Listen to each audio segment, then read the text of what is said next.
Welcome back friends, आप सभी का स्वागत है मेरे यूट्यूब चैनल पे एक बार फिर से। तो आज मैं आप लोगों के लिए गया हूँ क्लास 12th का 6 चैप्टर का पार्ट 2। तो चलिए स्टार्ट करते हैं।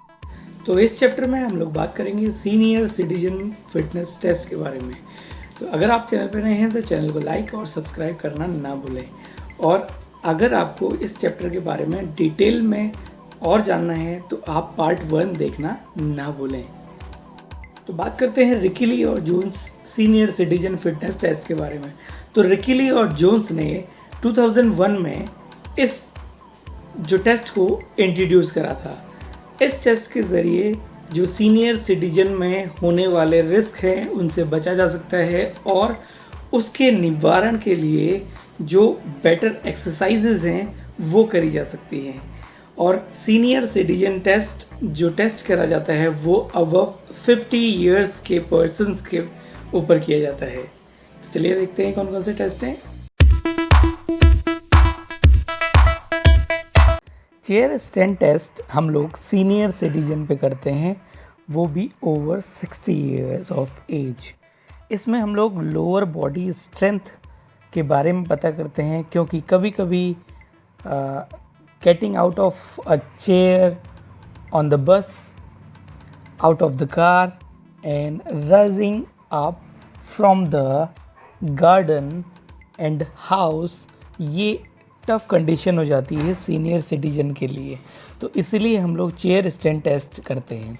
इसमें सबसे पहले हम लोगों ने एक बिना हाथ की चेयर लेनी है, उसे वॉल से सटा के नहीं रखना है। उसके बाद हमने अपने दोनों हाथों को चेस्ट की ओर क्रॉस करके फोल्ड कर लेना है और हम लोग पार्टिसिपेंट को एक बार अप और एक बार डाउन जाने के लिए बोलेंगे। 30 सेकंड के लिए भी कर सकते हैं और हम 20 सेकंड के लिए भी कर सकते हैं। ये डिपेंड करता है एग्ज़ामिनर पर कि वो किस तरीके से कराना चाहे।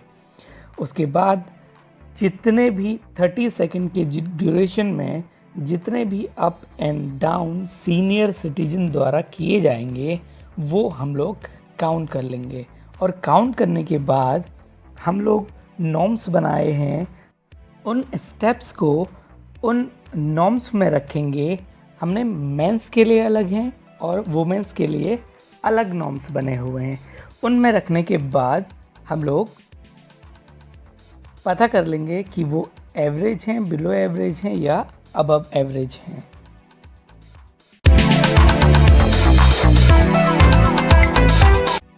अब बात करते हैं आर्म कर्ल टेस्ट की। आर्म कर्ल टेस्ट हमारी अपर बॉडी स्ट्रेंथ नापने के लिए किया जाता है। इसका पर्पज़ ये है कि अपर बॉडी स्ट्रेंथ और इंड्योरेंस नापा जाए। तो हमें जो इक्विपमेंट रिक्वायरमेंट होता है वो होता है 4 to 5 पाउंड का वेट वुमेन के लिए, वो 8 पाउंड का वेट मैन के लिए, और एक चेयर होती है विदाउट आर्म रेस्ट और एक स्टॉप वॉच।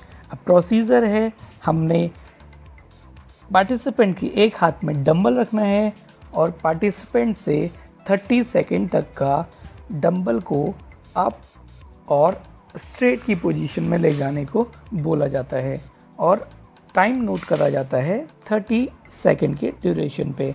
और धीरे धीरे जब 30 सेकंड अप हो जाते हैं तो उसके बाद जितने भी डंबल प्रेस उसके स्ट्रॉन्गेस्ट हैंड से किए जाते हैं उसको रिकॉर्ड कर लिया जाता है।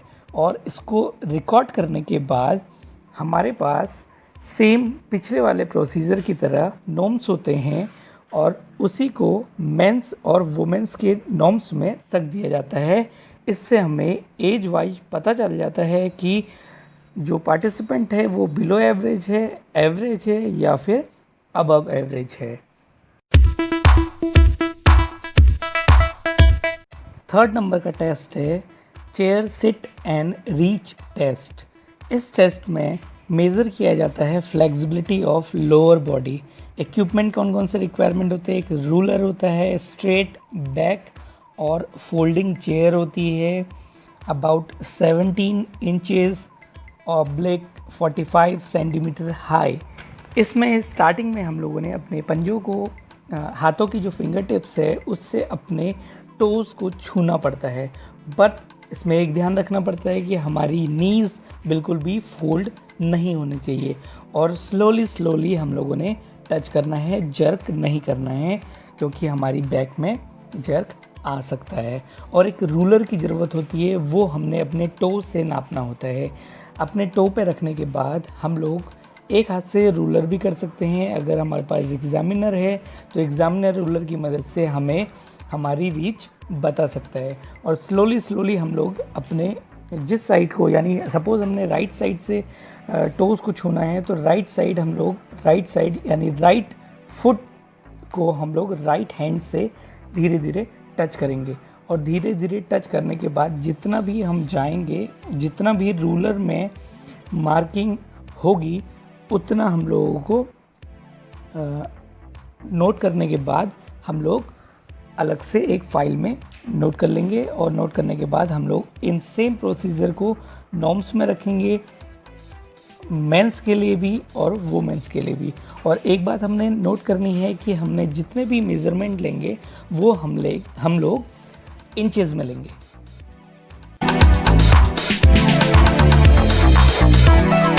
नेक्स्ट बात करते हैं back scratch test for upper body flexibility. तो पर्पस तो आप जान ही गए होंगे, इसका पर्पस है अपर बॉडी की फ्लेक्सिबिलिटी चेक करने के लिए। तो इक्विपमेंट रिक्वायरमेंट होता है हमारे पास रूलर। इसमें हम लोगों ने रूलर की जो मेज़रमेंट है वो 0 से ऊपर की ओर को प्लस में और नीचे की ओर को माइनस में होगी। अगर हमने रूलर उल्टा करा है तो ऊपर की ओर को माइनस में और नीचे की ओर को प्लस में होगी। तो हम लोगों ने अपने दोनों हाथों को पीछे की ओर लेके जाना है, बैक की ओर को। और ध्यान रहे हमारा एक हाथ हमारे कान से सटा हुआ, बिल्कुल शोल्डर 90 डिग्री करता हुआ पीछे की ओर जाना चाहिए। और कोशिश करने हैं कि हम लोगों ने दोनों हाथों की जो डिस्टेंस है वो जितना हो सके क्लोज रखने की कोशिश करनी है। और जितना भी हम लोगों को 3 अटैम्प्ट मिलेंगे, 3 अटैम्प्ट के बाद जितना भी जो अच्छी मेज़रमेंट आई होगी वो रिकॉर्ड होगी। और रिकॉर्ड होने के साथ साथ हम लोग सेम इस रिकॉर्ड जो डेटा है उसको, जो नॉर्म्स है हमारे पास मेंस के लिए अलग और वुमेन के लिए अलग, तो इसमें ध्यान रखिएगा, इसमें घबराइएगा नहीं, क्योंकि इसमें जो अच्छी जो एवब एवरेज जो रेटिंग जाएगी वो माइनस में जाएगी। यानी माइनस में अगर जा रही है तो हमारा जो अपर बॉडी फ्लेक्सिबिलिटी है वो इम्प्रूव है, बहुत ज़्यादा इम्प्रूव है। अगर वो ज़्यादा माइनस में आ रही है तो ज़्यादा इम्प्रूव है, अगर कम माइनस में आ रही है प्लस में जा रही है तो थोड़ा सा हमारी अपर बॉडी फ्लेक्सिबिलिटी को में काम करने की ज़रूरत है। नेक्स्ट टेस्ट है 8 foot up and go test for agility.